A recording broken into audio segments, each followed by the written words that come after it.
Welcome to the kitchen. It's me, Curtis. Today is June 8th. Lisa and I have gone through all this time with COVID and neither one of us have had a positive. This morning, she tested and turned positive. Ugh. So I went and had my test done. So far, I'm negative. However, my baby's sick, so I'm going to make for her chicken soup. So let me show you the ingredients for my chicken soup. Now the original recipe comes from Curtis Aikens' Guide to the Harvest, and yes, it is available. And I made some changes. This original recipe called for 8 pounds of chicken. That's a lot of yard bird. Today I'm going to use about 1.5 pounds of this gorgeous chicken breast here. Let me show you the other ingredients. Most everything comes from my garden. The carrots I just plucked and I've washed them a bit. However, when I go off camera, we'll clean those up more. And I've got onions from my garden. These two beauties. And I'm also going to supplement with half an onion we had in the fridge because I like to use things up. If I'm doing a recipe that calls for it, yeah, we'll go for that. I've got a leek. Check this leek out. Now, this is the first time I've grown leeks. And they're all still in a cluster. If I get a chance, I'll show you while they look in the garden. I'm going to take and pluck them out and then put them in holes about so big so they can get wider. You know, the bigger the hole, the wider the bottom grows, so I have been told. What else do we have? Celery. Now this, I had to run to the grocery store and pick up because I didn't have any celery in the garden. I think I'll grow some. Gonna plant some. Olive oil. Okay, there's our oil. Now the chicken does have some skin on it. However, I'm going to remove most of the skin. Why? Remember, animal fats are saturated fat. Even chicken fat is saturated. So we're going to use the olive oil instead to give us the flavor, some more flavor to add to that chicken. I will remove the meat from the bone. However, I'm going to keep that bone in there as we're making our broth because all those goodies inside the bone, that marrow and things, will help to make that broth thicker, richer, and better. Sage. Sage is like poultry seasoning. It works magic when you're working with any kind of poultry, whether it's what is the California bird, the quail, quail or duck or turkey. Sage is a great one, and my sage is very small in the garden. However, I've got tarragon, fresh tarragon from my garden. Tarragon has that beautiful licorice-y flavor. Talking is a tough thing today, so maybe I should have some vino to help loosen up me tongue. Today's Chardonnay is Iron Arrow from Washington State. It's a little Chardonnay. Kind of like that one. I may add a little of that to our vegetables as they're sauteing. Whatever I missed. Salt, pepper. Give me a little salt, pepper blend there. Water. I've got about a cup and a half maybe. And we'll add more water towards the end. We want to make sure the soup is nice and the broth and soup is nice and thick. And then we'll add maybe another cup or so of water because Lisa wants some noodles, so we're going to add some bow tie pasta to that. Okay, so I'm going to shut everything down, wash up my vegetables. I'm going to remove the tops. You don't need to see me do that. Just remember, it's a matter of taking and just ripping that little top off. These are really beautiful organic carrots, so I'm not going to peel them. I'm just going to clean them up a little better and just use all that outside. The same with the leeks and the green onions. Because leeks grow in that soil, there may be some dirt packed in there. So what we'll do, we'll trim the roots off, and then I'll show you. We'll split them in the middle, take a look on the inside. If we need to submerge them in water to get that sand out, that's a great thing to do too. And again, these onions are from the backyard, so yeah, we'll make sure they're nice and clean. We'll come back, we'll do our thing on the stovetop, making chicken soup for my baby. Peace. As always, spread love. All right. Please note, this is one of the recipes, this chicken soup that I prepared for Evander Holyfield, heavyweight champion of the world, fellow Georgian. The changes are coming up. I didn't use nearly as much chicken for Lisa, and I cut the other ingredients down as well. Spread love. Did you miss me? You haven't been anywhere, right? It's only me. I went away to kind of clean up the kitchen, get our veggies ready. I've got carrots, celery, and the onion family. I say onion family because leeks are part of that family. And that's going to be the first one we deal with today, because if we need to do some soaking, we'll slice this and let's see what it looks like in the middle.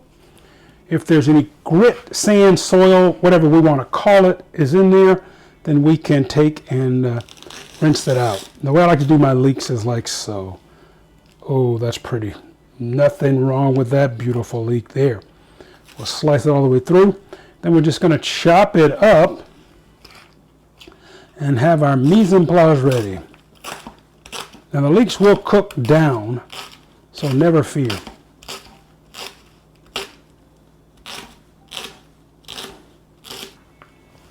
All right. Onion next. And again, one of the things I like to show people, the way onions are, you don't really need to slice through the middle. Just cut your onion in half. And because of those gorgeous rings, you can get a nice small or large dice anytime you want. And I want these to be a little bigger, so I'm just going to go here, here, like 4 cuts in it. Okay? See? Look at that. I want to use as much of this as we can. Save that little root end. You keep the root end just on there to keep it so the onion stays together.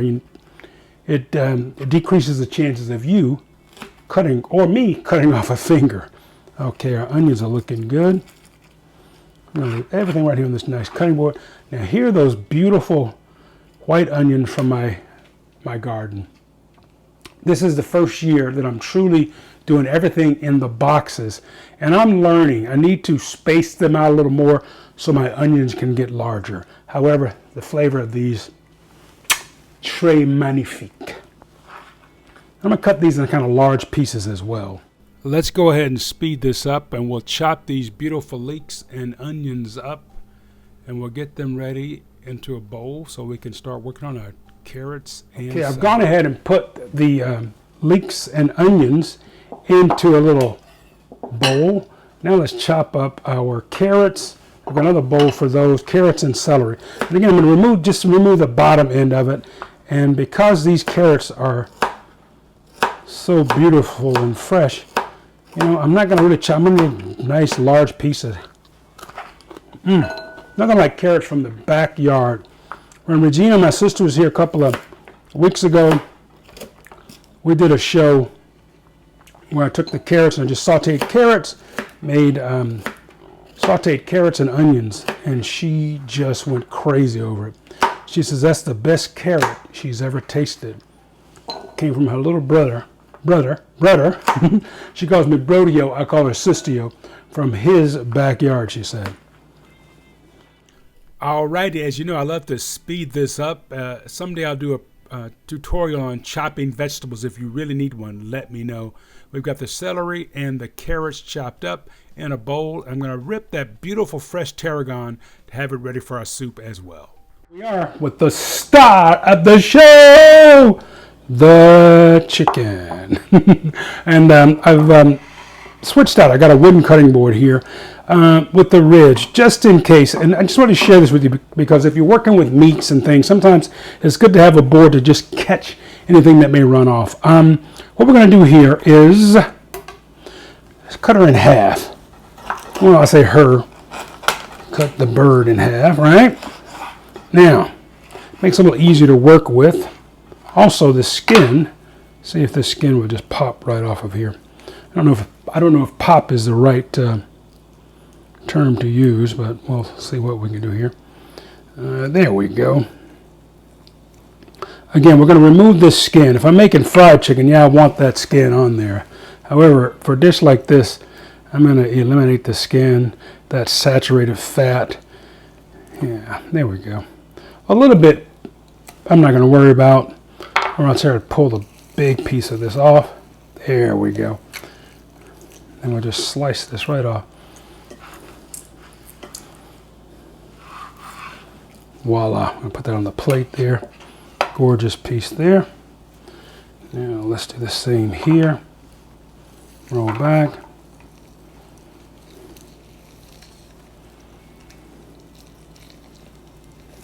Just pull that fat right out of there. We're going to leave a little bit of that. Now you see that there, that's just fat. We can trim it off.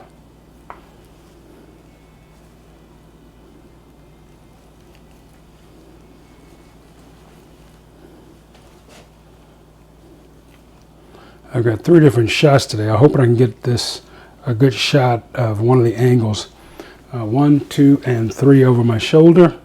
There we go. That's looking pretty good. Now, let's see. We're going to slice this bird.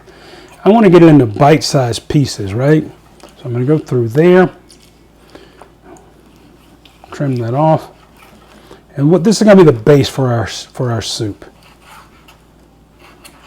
Our stock, really. Remember, you can always use boneless chicken breast. However, the boned end really helps the stock. Let's speed this up. We'll chop up this chicken and go to work. Things. Let's take a look. I've got a bottle of Lien Perron Worcestershire sauce, and you'll see on the recipe it calls for Worcestershire. What I did was just added it to the yard bird, so you can enjoy that. Let me see. I've got my camera set up. I just want to make sure I get a good picture of that. And you see the beautiful color that the Worcestershire adds to it. So that's some little flavor there. Now, we're going to go ahead, and I've also added about 2 tablespoons of olive oil to our stock pot. We'll let this heat up for about, I don't know, just a bit or so. Remember, chicken soup is one of those things. I love those books, Chicken Soup for the Soul and all that, and it really works. So Lisa's not feeling so great. I wanted to have this ready a couple hours ago. It's just that, you know, she's one of those dedicated workers, and she should have taken the whole day off. She works mostly from home, so she ended up trying to set things up so that her teammates can be successful. I love that girl. She thinks about others way more than she thinks about herself, and let's get her to think more about herself. Okay, this vino. Thank you, Meg. I think our oil is hot enough now. What I'm going to do is just add a bit of onion to this. The onions and leeks. And just let those start to add some flavor to the bottom of that pan, okay? Before we add our poulet, le chicken. Do you like these shots? I'm trying to figure this out. I want to get as good as we can. Oh, that will go. Now that aroma, ooh la la, starts to come out. What I'm also going to do now is add just a little salt and pepper along with some of the sage to our chicken. Here's that sage, okay? We're going to dab a little of that on because that's that poultry seasoning. We're going to start adding our chicken now. Yeah, look at that. Okay. Oh yes, and folks, I was cutting this chicken earlier, and I didn't have my food safety gloves on, so, call me on that. I want you to use yours, so I don't want to be one of those chefs that says, do as I say, not as I do. That was a slip on my part, and please forgive me. There's our yard bird in there, and I'm going to let that cook for just a bit, okay? Just let it do its thing. I'm going to add a little more olive oil. Pardon my reach. Add a little more olive oil to that.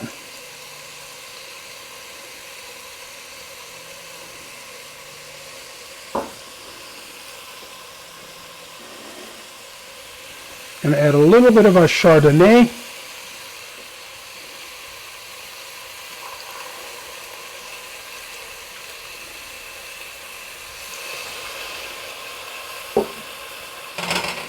All right. Just get it off, loosen it up, turn our bird over.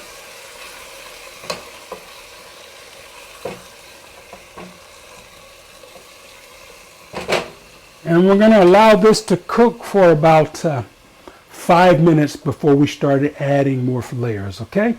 We'll let that cook.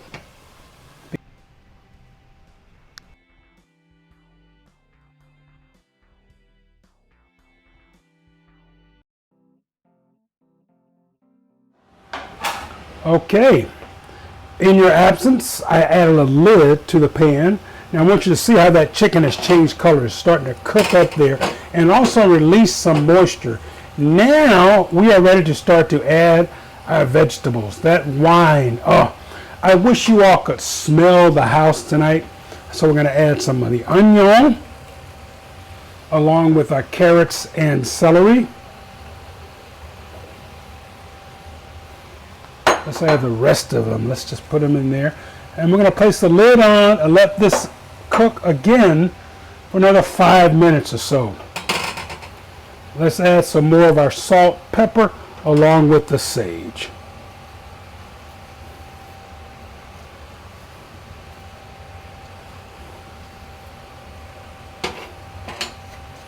Place the lid on. And we're going to let her do her dance.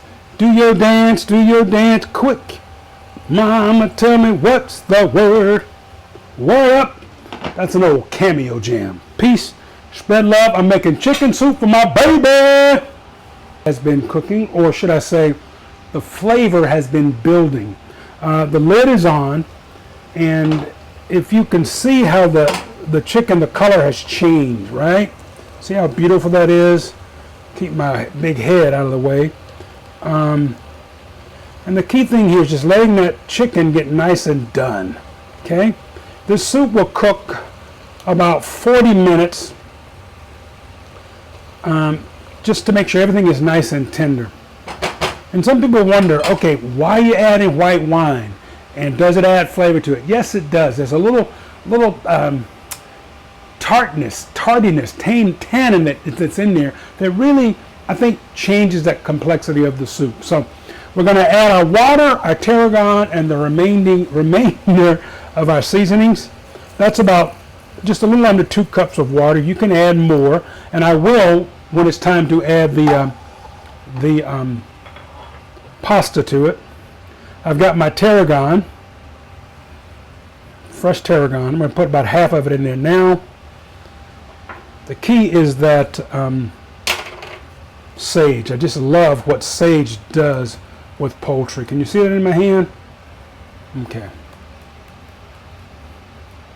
Goes so well with any poultry. Going to bring this back to a boil with the lid on, and we're just going to let it do its magic. It's magic, magic, magic.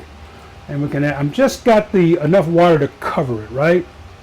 And you can see all the carrots and all the different vegetables in there. Okay, lid goes on. Bring it back to a boil, then I'm going to lower and simmer it about 25 minutes or so. Add our pasta, cook that, then we're ready to taste our soup. The chicken soup is coming along very nicely back there. And before Lisa got sick today, I had planned to do a show on desserts, easy desserts. And I bought these peaches about a week ago with this show in mind, because these beautiful white peaches I got at, I think it was Costco or wherever. And when I talk with folks about buying those soft fruits, the key is in your nose.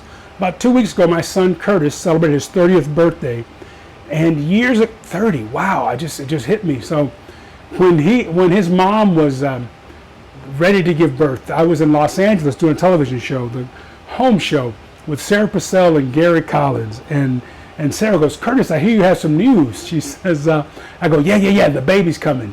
And she says, well, you better hurry up and get out of here. So the tip I gave was, if it don't smell peachy, it ain't gonna taste peachy. I'll let you know when the baby comes, Sarah. So we finished the show. I zipped up home. Curtis decided to wait till May 21st, 1992 to show up. So anyway, happy birthday, Junior. Peaches. That's the key. Put your nose in there. If they don't smell peaches, they're not going to taste peachy. There should be a little give to them. I always tell people one of the tips about buying fresh fruits and vegetables, make a fist, put your thumb up, and that's about as much give as the right piece of fruit should have. The dessert I'm going to make for you is one of my favorites. Quick, it's easy, it's really good. It's called a beggar's purse.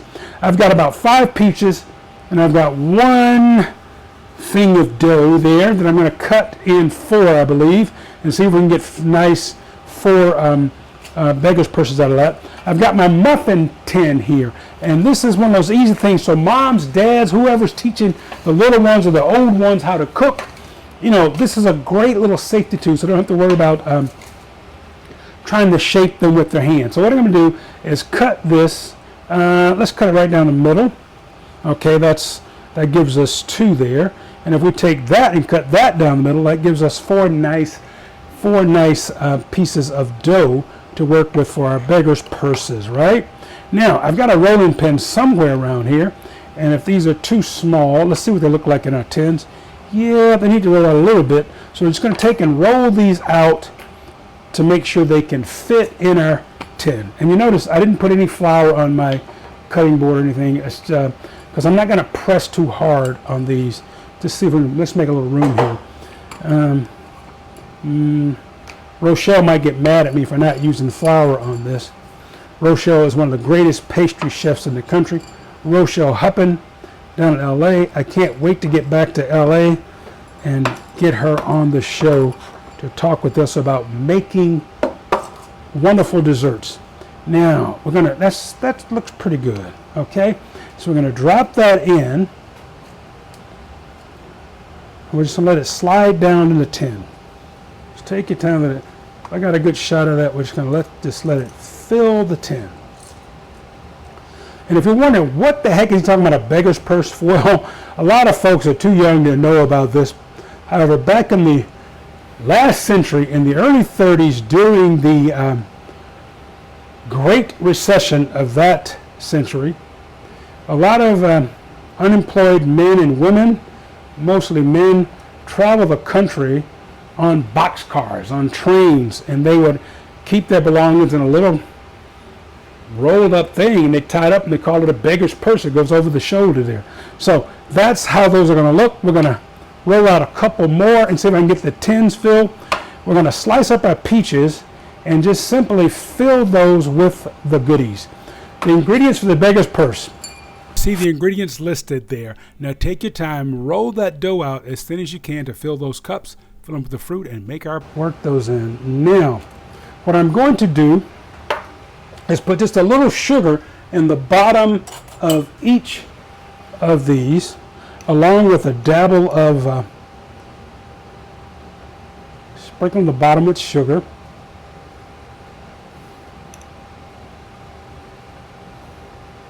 And we're going to add a little bit of butter as well, because as Mama say, butter makes the pie. Okay, now just a little pat of butter. I'm going to use quite a bit of butter in these, so don't freak out. Butter makes it better.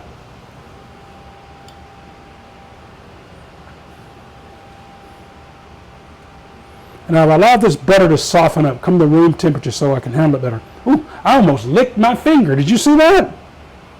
I wonder what Lisa would be upset if I licked my finger. The other ingredient is vanilla. Okay. And I've got some nutmeg hiding around here somewhere. Oh, this is our container. We're going to slice our fruit. An easy way to peel peaches that are really ripe like this. Watch this. I'm going to run my finger around the outside there, and this peach hull should just zip right out. Look at that. The peaches have been peeled. I got the purses ready to go in, but I want to get our soup wrapped up here. While one of the other camera is still charging, so we'll do a 2-camera shot here. My close-up, ready for my close-up, Mr. DeMille, and the shot on the food. Okay, so the soup is looking quite good here. I'm going to add, I should taste it. Let me find a spoon, a tasting spoon. And let's just, one of my little teeny spoons, let's see here. This is what we're just tasting the broth. Oh yeah, she's gonna love that, because I love it now. Okay, so I'm going to add about, I don't know, just a good 4 or 5 ounces of pasta. I don't want to overdo it.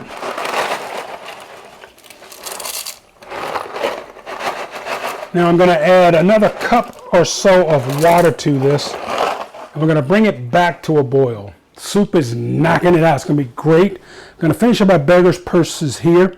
I've got my peaches already sliced up. Going to fill our ooh, I can't talk all of a sudden. Fill our little shells. There we go. Now hopefully this will push that pastry all the way down to the bottom of the pan. And again, we don't want to have a jealous pie.